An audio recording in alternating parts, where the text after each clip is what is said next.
Hello, everyone.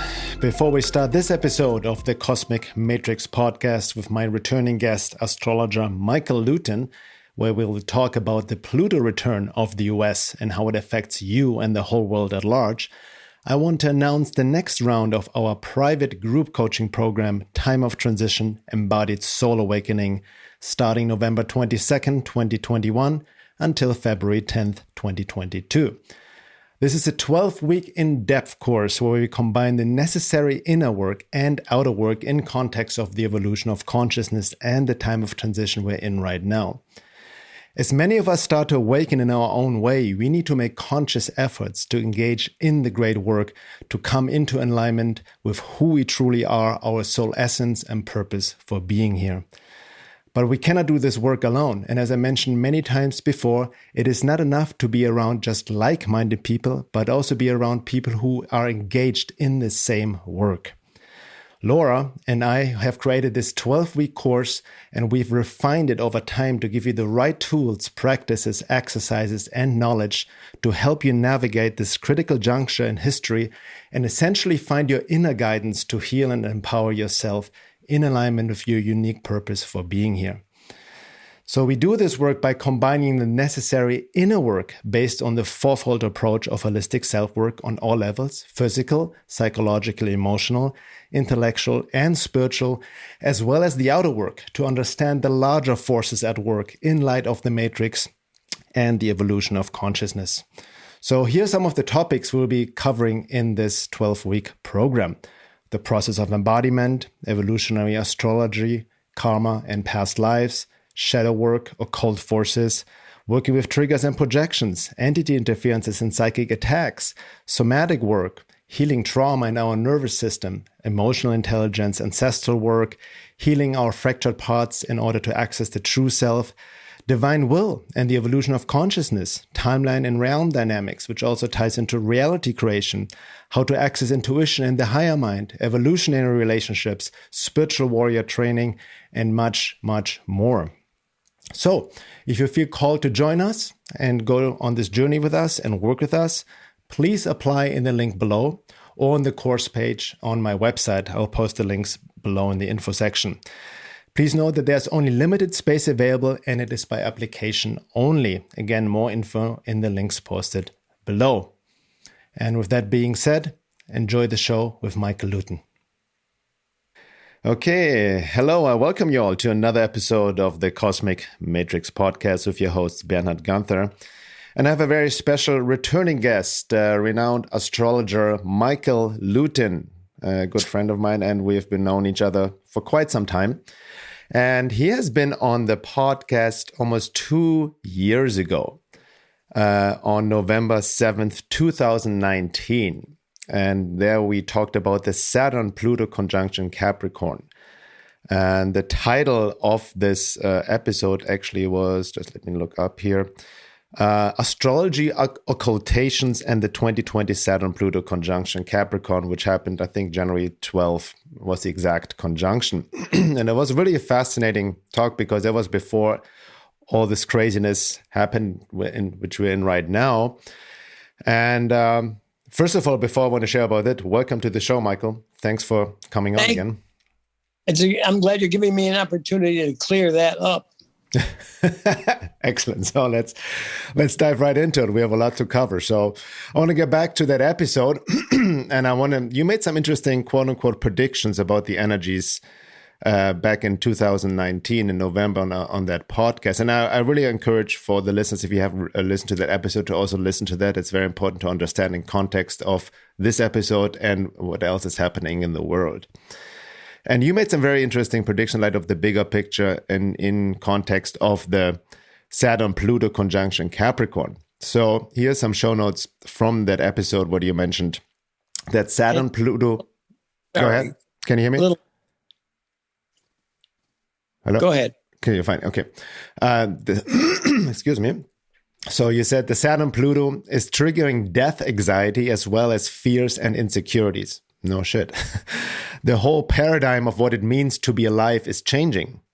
A very powerful dark force has entered the system, You also mentioned it's impossible to exactly predict where we are heading because of the occultations. We can maybe talk about these occultations, what you meant from the astrological perspective again as well, right? You said we are in a time of intergalactic transition, and there's a desperation of the elite or the New World Order trying to hold on power.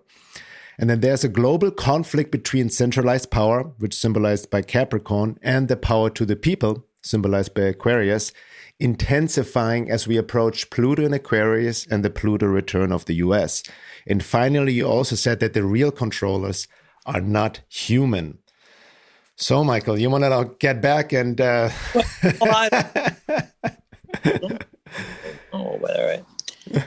I opened my big mouth. But first of all, I have to say, much of what I say is extrapolation from my interpretation of the planets. Right.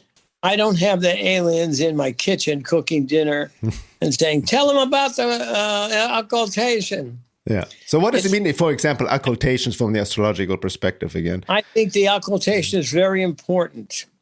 And it was an accident. It was an accident that I saw from an astronomical picture that was put on I guess it's NASA. But it was a picture of the moon and Saturn. I think it was the moon and Saturn, or Earth and Saturn. I forget which it was. I think it was the moon and Saturn. Yeah. It was the moon and Saturn. And the moon was close up, and you could see only a little bit of it. And behind the moon, you could see a little crack of something, and it was Pluto. Or it was supposed to be Pluto. But when I saw that, I said, this is a meeting. Because the planets represent people always. It's not a magical. And I saw that we were being blocked from seeing something by the let's say the moon, which was really close up, was in a way blocking the rest of it. And I said, this is a big meeting going on, I believe. Mm-hmm. And every time the moon was in Capricorn, that whole year there was the occultation because they were at the same declination. And I couldn't get it out of my mind. Every time there was a conjunction of Moon and Saturn, you couldn't quite see what was going on. I saw this as a planning meeting, and I didn't know by who, but I knew that something was planned because it was Capricorn. Mm-hmm. Now, I didn't really know that. Nobody told me that. That's what it looked like to me. And all my astrology work is about that. It's about what it looks like to me. Yeah. So that's why, people say, how did he know that? I'm not a psychic. I just extrapolate from what I think it looks like because it never just looks like what it is. It's always something. Mm-hmm. Just like Rosanna Dana said, it's always something. And you have to pay attention to it. And when I did, I paid attention to that. And I said, this is a meeting that's leading up to the Saturn conjunction in January. And sure enough, it was. So, I don't have any information or anything. I don't have anything. No, it's very interesting. So that's also how you see this through the astrological lens, because it confirms that there has been a hidden event in occultation means just for people to know that occult simply means hidden, like that's why the way you interpret it, right? There's something going on we're not aware of, or we're not being shown or can clearly see. And it's interesting when you mentioned that we had our podcast again, November 7th, 2019. And in October of 2019, a month earlier, October 18, there was this event 201 by the Johns Hopkins Center for Health Security in partnership with the World Economic Forum, Klaus Schwab, and Bill and Melinda Gates Foundation hosted event 201, which was a high-level pandemic exercise on October 18th, 2019, simulating what we are experiencing now. So that could have been that occulted event they prepared for. That only proves, Bernhard, that astrology is certainly true because Capricorn is about planned events. Mm-hmm. Also, you have to use your imagination for a lot of it because sometimes you're not right. Yeah. But that particular October instance was started way before October, of course. Obviously, yeah. But we see that it was something that was planned. Mm-hmm. So what? We're still here. We didn't do anything to stop it. Because most of astrology is synchronistic. It tells you what is and may happen. But there's no way to beat the stars, and there's no way to be right all the time. Yeah. I happened to write that piece in 2006 in a way that I'll tell you when we're offline what happened. But I happened to write it, I was writing it, and I was in the middle of finishing my book on the nodes, the astrology of being happy. Yeah. And somebody said to me, I think you should work on the thing you're working about on Capricorn. Mm-hmm. And I said, how do you know about that? And they said, whatever you're doing, you should continue it. So I went back to New York. I was not in New York, and I finished the piece. 2 weeks later, Vanity Fair bought it.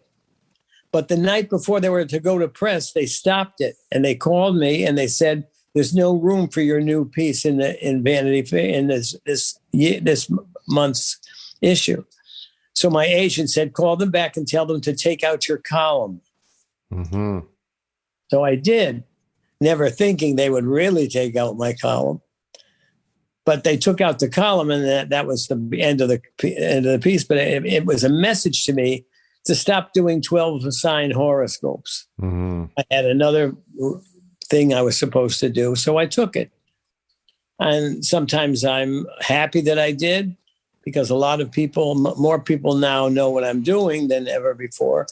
But on the other hand, I didn't want to start any trouble. I just thought, I didn't know what it was. I didn't know what it was going to be.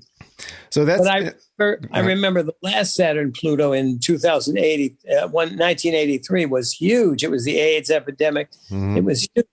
And so I knew that there was going to be a big repeat, and this was going to be about Capricorn. And the occultation only showed me that somebody was hiding what was going to happen. So now, as we know, 2 years later after that episode, and what was the piece called again in the 2006 Vanity Fair piece, which you referred to? What was the piece called? Yeah. Horoscope USA Special Alert. Mm-hmm. So that ties into the Pluto return as well, right? Obviously. Yeah, and it's still on their website from 2007. So I want to go into that shortly, but let's go back to these quote unquote predictions you made 2 years ago. That's okay. Because that's why I say quote unquote predictions, because as I was reading these notes, you hit the nail on the head now as we see what's happening. So how do you, because I want to also understand, I think maybe we talked about this before, but this whole prediction business in astrology, but you can read the sky in certain ways, certain energies, certain trajectories, but you never know exactly what is going on. So how do you kind of interpret quote unquote predictions in astrology? You put a blindfold on and shoot at the dartboard. Because you use your intuition and your belief of how it's going to turn out, but you never really know. Yeah. For example, right now, Pluto is approaching 27 degrees. So you're saying, oh, it's only 3 degrees till it goes into Aquarius finally. So everybody is all hopped up and going into Aquarius. The last 3 degrees of an outer planet take forever. It's like giving birth to an elephant because it moves so slowly. 27, 27.1, 27.2. So this is when all the events happen.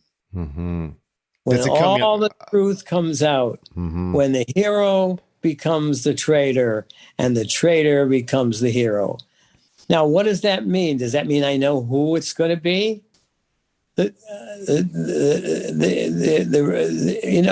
2000, this all started in 2000 for the election of Bush against Gore.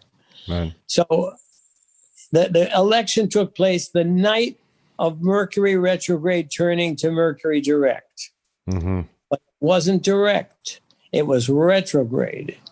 And stations of planets, when they stop moving, are very important. So I was on Judith Regan's show, and she said, who's going to win? And I said, the winner's going to be the loser, and the loser is going to be the winner. Mm-hmm. I wasn't exactly sure what I was saying, but it turned out that the loser turned out to be the winner, and the winner turned out to be the loser. Right. Didn't we have a Mercury retrograde in the recent selection as well? No, it went direct just before the election. Just before. So it looked like it was one thing, but it wasn't. And that's what I was looking at. I was thinking, well, here it is, Mercury's retrograde, but it's going to be direct before the election hours are over. Mm-hmm. So I didn't think it was going to be the same thing as 2000. Yeah. So before I want to get into this Capricorn at 27 degrees, and you made a write-up recently on Facebook too about that, which I think you just mentioned. You quoted basically part of your article from Vanity Fair 2006, and this post really interesting, got over 2,000 likes and hundreds of comments, and kind of triggered a lot of people, especially this day and age. People are very, get easily triggered, projections, polarized, and all of that about certain views and whatever they think you meant, right? But they wanted me to apologize, which I did. But yes, I did. And I wrote. Yeah, but apologize for what? We get into that because I even wrote a comment like, "There's no need to apologize. You didn't do anything wrong." I apologize not for what I said or what I believed, and I wrote that in afterwards. Okay. I never apologize for what I believe unless it's some odd, crazy mistake. But if I say something publicly, it's because I truly have analyzed the situation astrologically. Right. I didn't throw a deck of cards down the stairs. I just figured out what I saw this to be symbolizing mean. Yeah. If I hurt somebody, if I angered them, then that's one thing. I'm sorry I did, but that's not. But if I have hurt somebody because of their belief or their religion or I never want to do that. I will always apologize for hurting someone. Yeah, but also keep in mind, Michael, you didn't hurt anybody. People need to be adults and own their triggers and emotional reactions for words on the screen.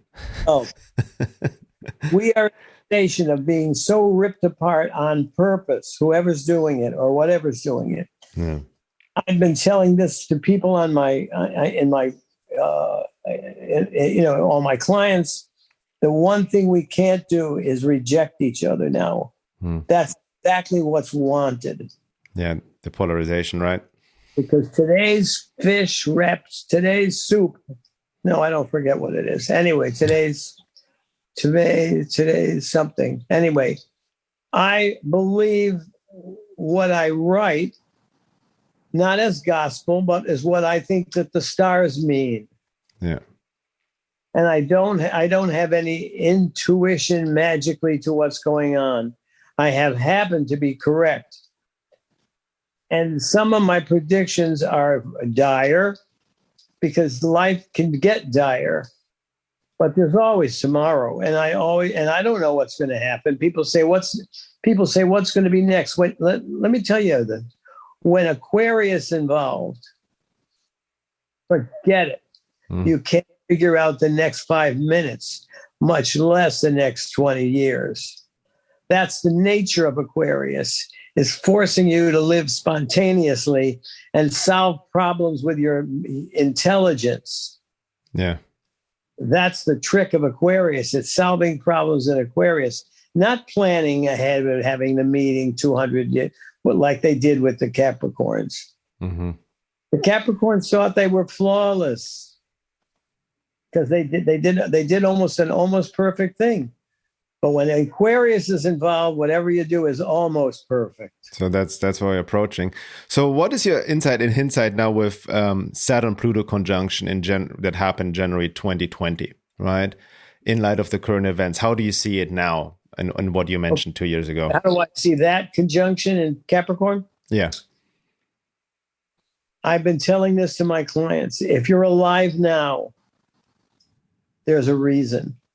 Mm-hmm. Everybody is alive now who's alive now, and who's alive now is alive now because there's a purpose for them to be alive. Why didn't they die during the 2020? Mm-hmm. Why didn't they just die like all the other people who succumbed to the problem that we've had? Some people were very, very elderly, of course, but not everybody. And even a lot of elderly people had all their marbles. Why did they die suddenly? It's not for me to say who done it, but I can say that if you're alive now, you have a function to uphold. There's a reason you're alive, and the reason has to have something to do with your contribution, not necessarily to the big world, but to your life. And everybody I've ever talked to since then has always been wondering, why am I here? What am I doing here? Because everybody is seeking relevance in a world that has completely changed. Whatever they were doing before is no longer relevant in the same way. Yeah. That doesn't mean they have to suddenly get in an ice cream truck. But I'm saying that people who are alive have been awakened by this. Right. And they have a purpose to fulfill. And it may not be grandiose, it may not be world known, but it's something for personal fulfillment. Everybody has something that they maybe have been avoiding embracing, like their mother-in-law, or something like that. It could be something that simple. Yeah. But it shows you that we have all something to embrace, because that embrace that we can have to our life, to our job, to our dog, and that's going to turn the light on. And that's what we need, is the light. Right. So that's, people always, they, especially nowadays, I see it a lot. My wife, Laura, she's also getting deep into astrology. She focuses more on evolutionary astrology and all that. And people are more and more drawn to astrology. And I'm sure you get more and more clients to find that meaning, to find that purpose, right? To tell them what they should be doing. But with the times we're in right now, even see my own lives, if the people, my wife and I also work in our course, in our upcoming course as well, Embodied Soul Awakening, the next round, that, there is an awakening happening, right? Because maybe that relates to the Saturn Pluto, or the Pluto energy, this transformational, destructive energy, right? The death rebirth energy. That's what people are afraid of, but that's happening. But it forces people, like you mentioned, to focus on what truly matters, right? Can we? In every Pluto transit, there are 3 phases that everybody has to go through: devastation.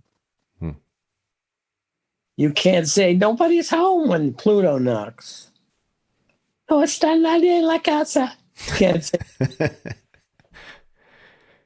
But you can avoid it. So Pluto knocks at the door, you don't answer. The second phase is emptiness. The emptiness that Pluto creates is unbearable if you don't have faith, because the third phase is fertility. Plants and flowers always grow back on the very turf. So Pluto has 3 phases. I don't know, and sometimes they happen all at once.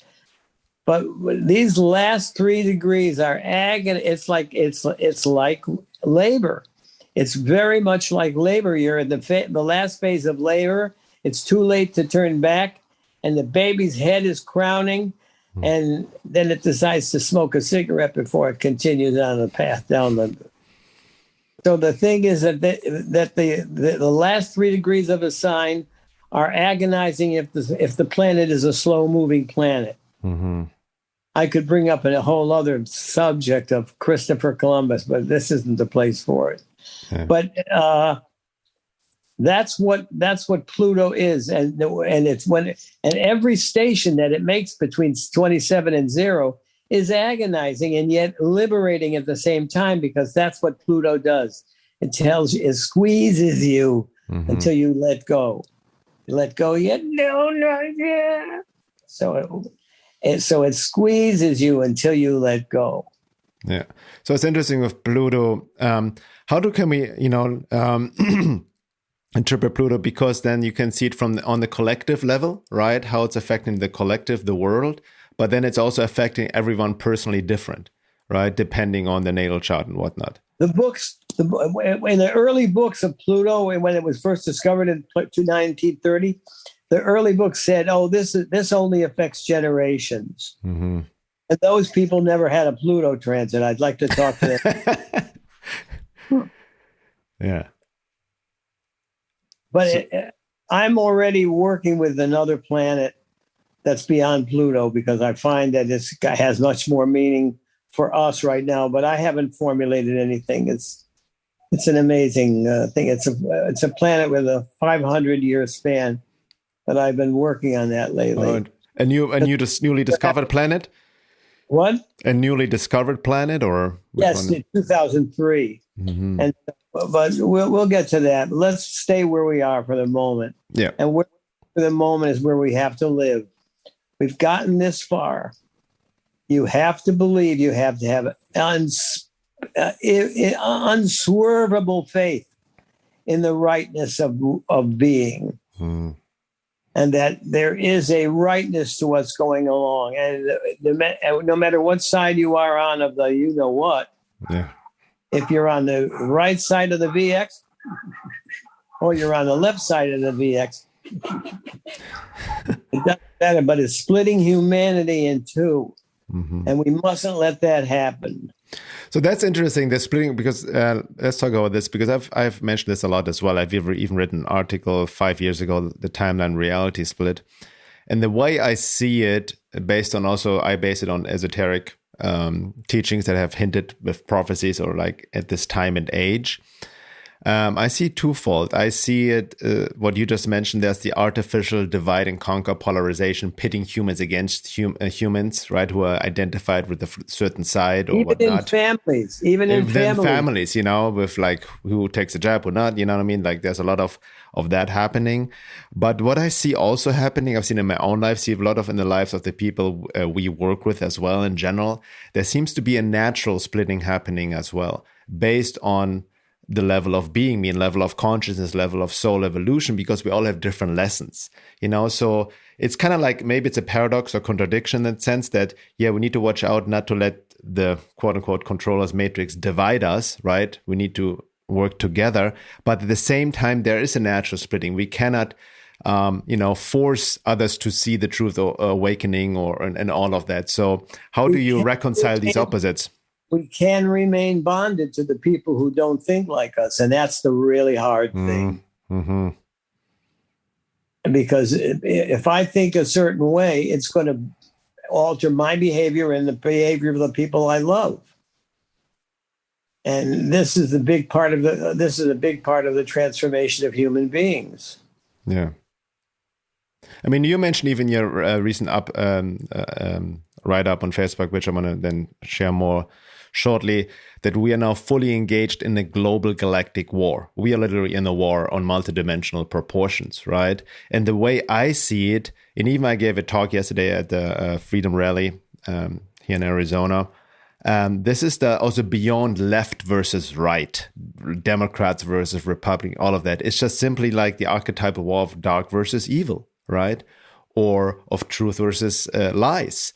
So that's where we need to really look at it and just reclaim our humanity. But we see things only binary, one thing or the other. It's one or this.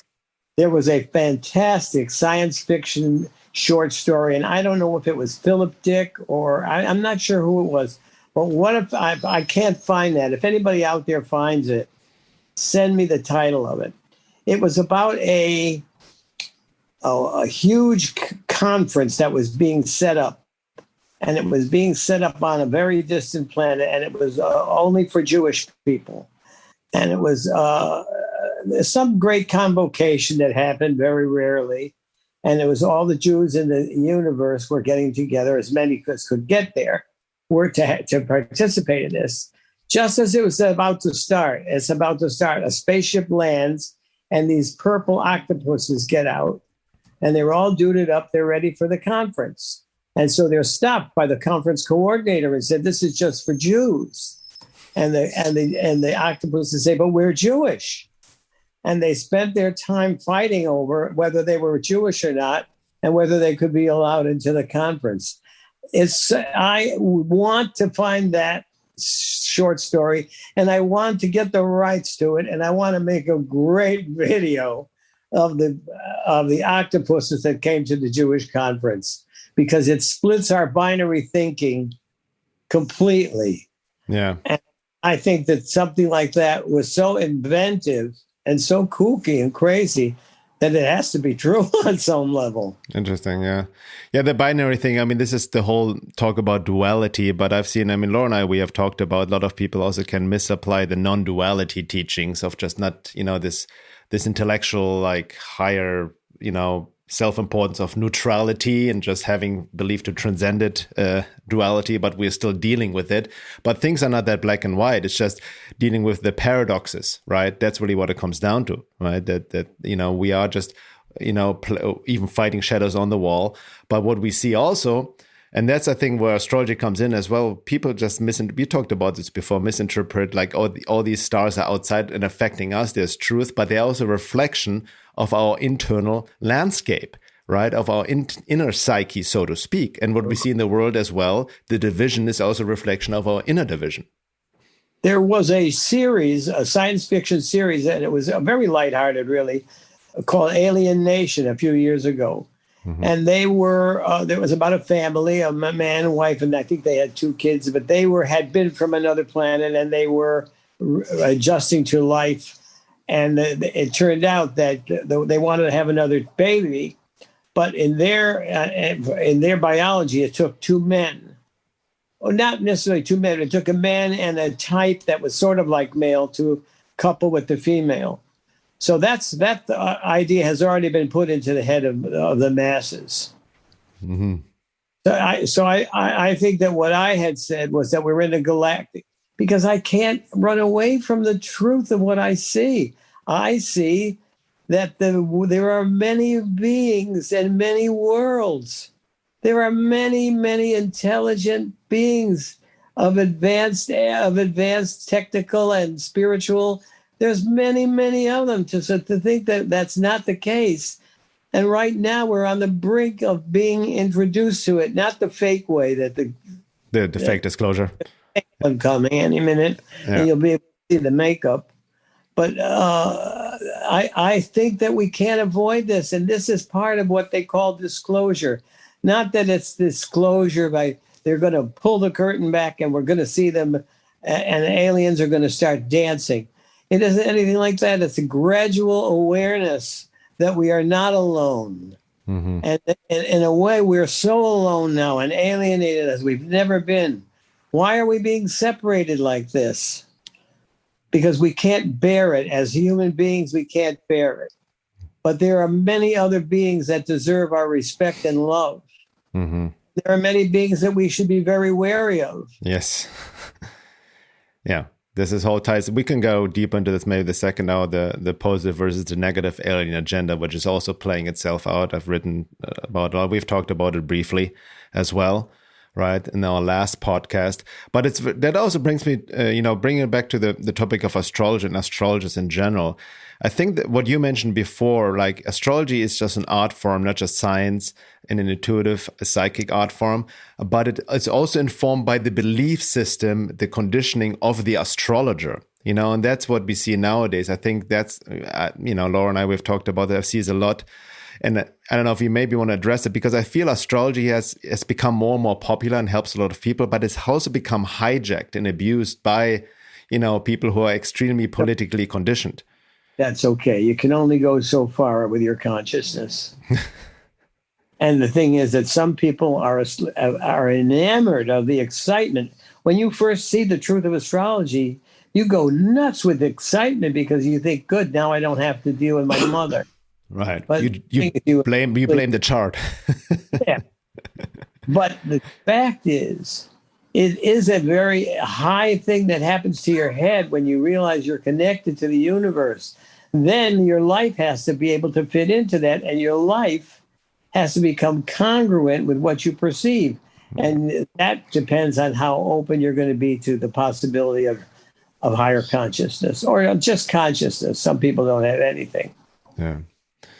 So on that note, I'm also curious to hear from you. I'm sure, you're aware of Jeffrey Wolf Green's work and evolutionary astrology.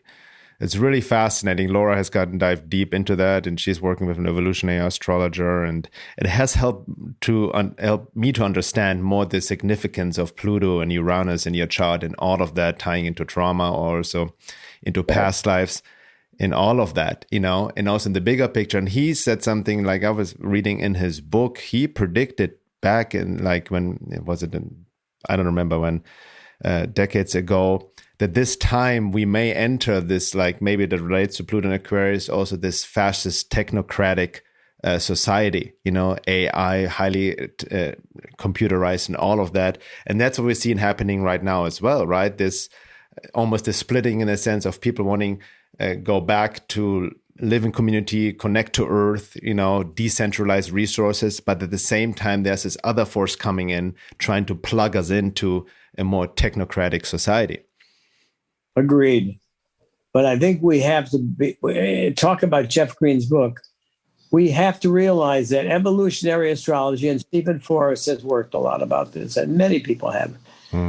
But evolutionary astrology doesn't tell you absolutely were a cowboy in the 1820s. It gives you an analogy of what you were. And many of them are very accurate, the way they can pinpoint your past based on the planets. But it's frightening to people and also annoying to people to think that an evolutionary astrologer knows exactly your past life, because nobody knows your past life. You can see what the analogy is. You can see so much truth in it. Yeah, I think that's the way that's also how Laura does it. Like, it's more the analogy and more the theme of something or certain, and then however it may manifest. But like anything, it can be easily abused. And if you try to make some sort of like specific past life analogies. One thing about my past life years ago, that I was an orphan in Paris in the year 1300. And when the Saint-Germain-des-Prés was all canals, and they said that I used to keep running away from the monastery because they would bring me back to the monastery. I don't know if it was Cluny or whatever, I forget. But I was always happier to go and live in the streets in Paris when I was 7 years old. Nice way. Okay. So how do you feel like, just again, I want to just stay on astrology, how we can use it in a personal level, because I see a lot of people more drawn to it. But I also see like a type of astrological bypass or spiritual bypass abusing astrology, right? To avoid our inner process. So people like identifying with the chart or blaming transits and all of that, but we have talked about this before, but maybe we can recap this as well, because I know also when you give sessions, you don't necessarily just focus on astrology, but also the important necessary psychological process and the psychological work we need to engage in, right? And maybe use the chart as an objective guidance, but we still need to engage in the work rather than waiting for certain transits to happen and whatnot. Well, I think that death anxiety lies at the base of all. And the more you are aware of that fact, the more you will be held back. I mean, the more that you are aware of your fear of death, the more you will be held back. Right now, you could go forward into everything that's what's going to happen and not be scared. Not be scared of the you-know-what, not be scared of the other thing, not be scared of the third thing, you could definitely not be scared and just, I was just saying this the other night as I was giving a talk at Frank Clifford and Nadia's conference, that it's always there. You're going to die, you know that? Yeah, it's true. You're going to be killed in that car wreck. You have to be alert. You have to learn how to say, get out of here. Yeah. And once we are at least coping with our death anxiety, we can face any future. We don't need predictions. But if we don't, every prediction is important.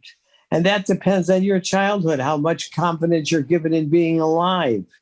But if you have a confidence in being alive and realizing that you have a purpose here to fulfill, you have something to embrace. And again, I've made jokes before I said it was like your mother-in-law. But there are people in your life you can't stand because they don't have the same standard that you have. But if you don't have to be friends with them if they have proved that they are unable to carry on relationships. but being able to embrace the facts of that you have things that you must do, and not just the dishes. But if you can embrace that there are things that you could do to feel fulfilled and happy, go do them now. What are you waiting for? Mm-hmm. Yeah. If not now, when are you going to do it? Yeah. Yeah, I think you hit the nail on the head. I mean, that's what I've mentioned before. I mean, you said this again, like, that the Saturn-Pluto conjunction is going to trigger this death anxiety, right? Pluto is like the death rebirth, this death. And that's what we're seeing right now. And the whole matrix setup, as I call it, or this of the globalists or whatever, the agenda is banking into keeping people in fear. It's the fear virus. That's really what it is, the fear of everything, and it's just exaggerated. And all of a sudden not realizing, yeah, death is part of life, but we're avoiding that topic all the time. We're afraid of it instead of like facing death, facing ourselves, and also understanding that any fear we have is rooted in the fear of death. Well, yeah, and we're taught to fear it. Yeah.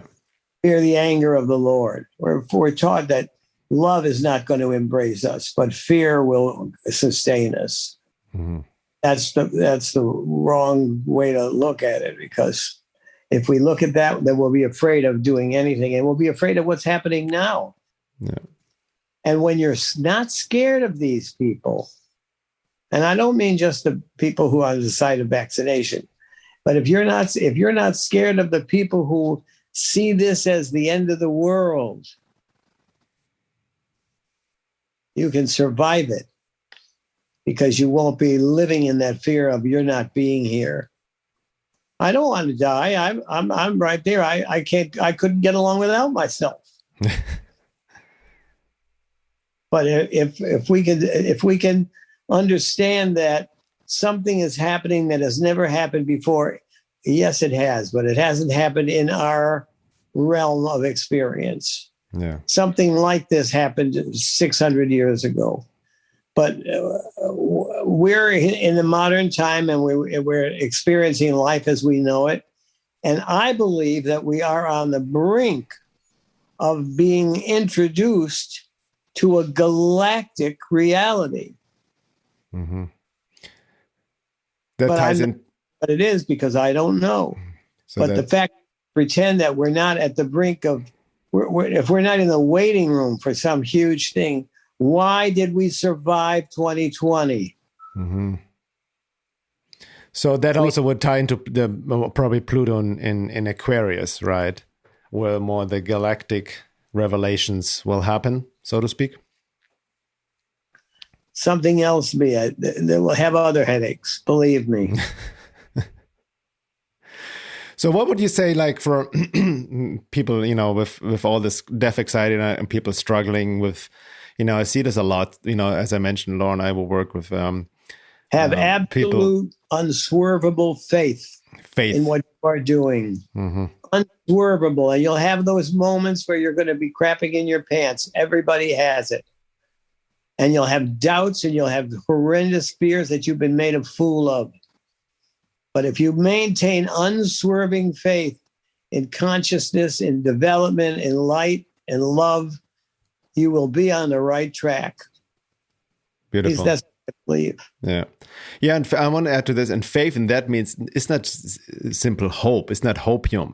Faith meaning really trusting the process, in the sense. What happens, like you said before, needs to happen. We are in the birth canal, and the only way out is through right now. It is the birth canal. Do you know that every child that's born experiences death before birth? Mm-hmm.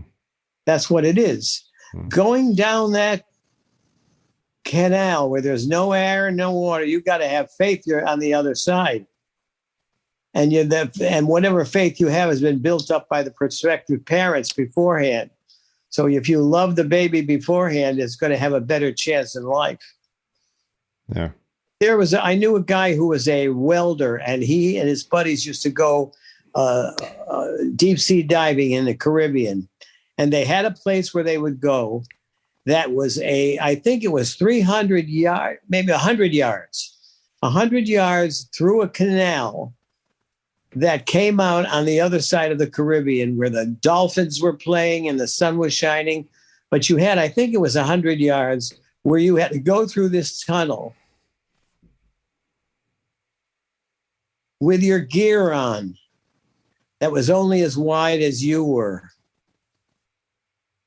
You couldn't panic because you can't go back. You couldn't panic because you couldn't take off your helmet. But when you got there, it was beautiful. And he and his buddies used to go there all the time when they weren't welding.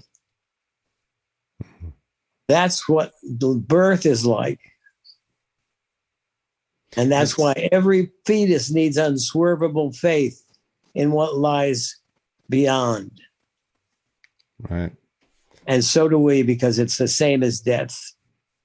So beyond, in your view, beyond faith, which very obviously that's the necessary ingredient, but how about like with everything that's happened? We just had the freedom rallies worldwide yesterday. It's great to see, but there's also a necessity to step up to do certain activism, right, against the forces that are trying to enslave humanity, very obviously. And there's also a group of people. Yeah, I understand we need to get out of us versus them, what you said, or the fighting each other. But some people, I'm sure, as you can see, are completely lost, buying into agenda that goes against their well-meaning interests. They become the Matrix agents, the Agent Smiths. They literally become the Nazi brown shirts who are snitching on others. It's a very dangerous time. That's what you believe. Hence, not everybody's an activist, but they can support whatever side they want. But not everybody is able to go out and march in the streets. Right. But there's all kinds of activism. There's all kinds of That's what I mean. That's what I mean. Beyond going beyond, what is your view of activism beyond just protesting? Because I think protesting is not even enough, obviously, right? I think that comes along with seeing why are you relevant now? Mm-hmm. What is it that you can do to keep laws? What is it that you can do to meet your responsibilities as being alive? Nobody who's alive now just wants to sit and eat chocolates. They know that there's something better and more important that they have to do, and the time is short. Right. The time is short.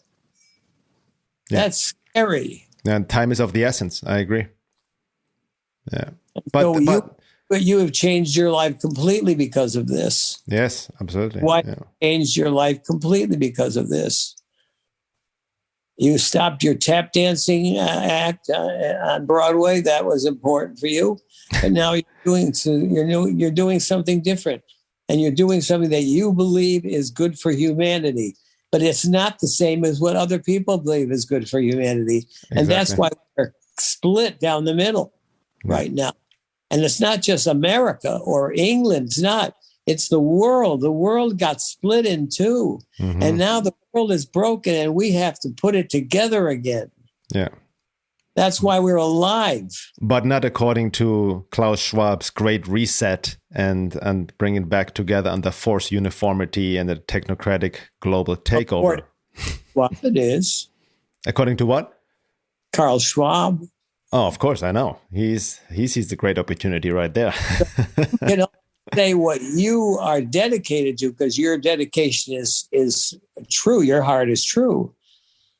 But Carl Schwab, whether you like him or not, believes what he's doing. Oh, of course, he does. Yeah, well, under whatever influence he is, because if he's truly human, I would question that to begin with. More look into whatever is working through him as taking him over.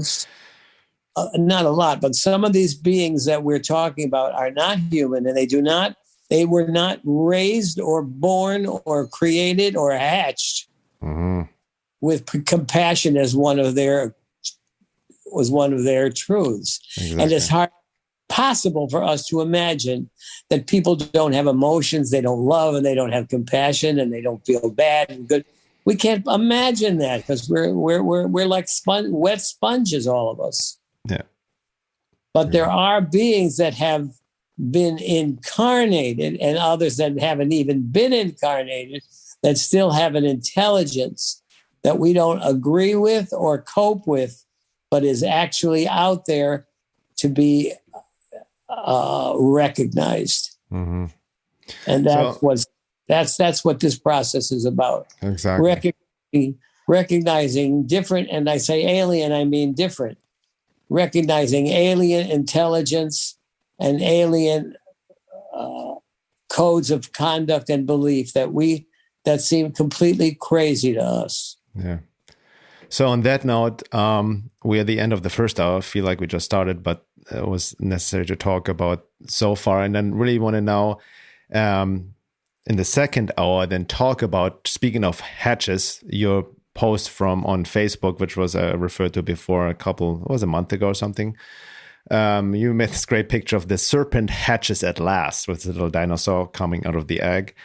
And Revelations of Pluto at 27 degrees Capricorn by Michael Lutin. So, and when we come back the second hour, I want to quote you on what you wrote. Some of it was a long write-up, relates to your piece in Vanity Fair in 2006.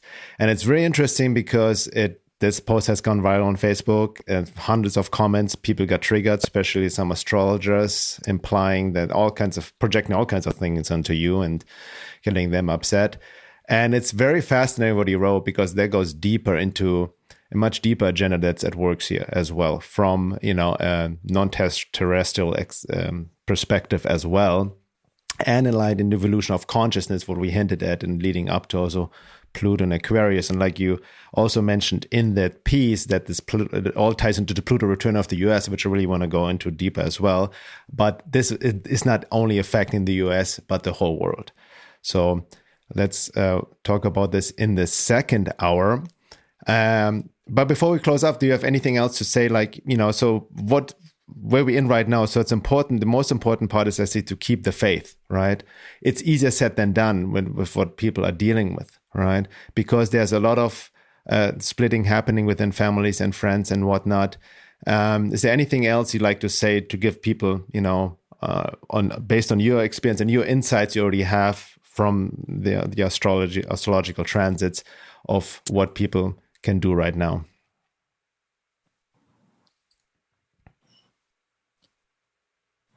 Find your relevance, and embrace, even if it is mother-in-law. Find your relevance, meaning finding your deeper purpose. Like you said, we all are meant to be here right now and participate, right? Yeah, but people don't like to think in terms of deeper purpose because they think you have to do something grand. Right. I get it. What that you have to embrace. A friend of mine was saying that she didn't want to be like her mother because her mother just cooked for everybody. I said, grab onto that lady. No, but Michael, that's a great point, because I talk about this as well. With people think of purpose as this big thing, but purpose is not a definition anyway. For me, purpose is more be aligning with who you truly are, your true authentic self, right? And standing up for truth in your own way and wherever it may be in your own life. I don't expect people to do the work I do. You don't expect people to do the work you do. We all have this one thing we can do, right? That's right. And that's why you can't delay it another minute. And that's the key point. It seems ridiculous. If it's something that you have always loved or wanted to do, but felt it wasn't the right time, this is the right time. This is the right time. Exactly. Thanks. So well said, Michael. Thank you. So Thanks. We're taking a little break. Again, for people who are not members, for the second hour, you can sign up at veilofreality.com. That's my website, to access all second hours of the podcast and access to the membership forum. And the second hour, we go deeper into the serpent hatches at last and the Pluto return of the US and what that means, the intergalactic war, and the revelations we may see in the coming months as we approach Capricorn at 27 degrees. With that being said, we'll be right back.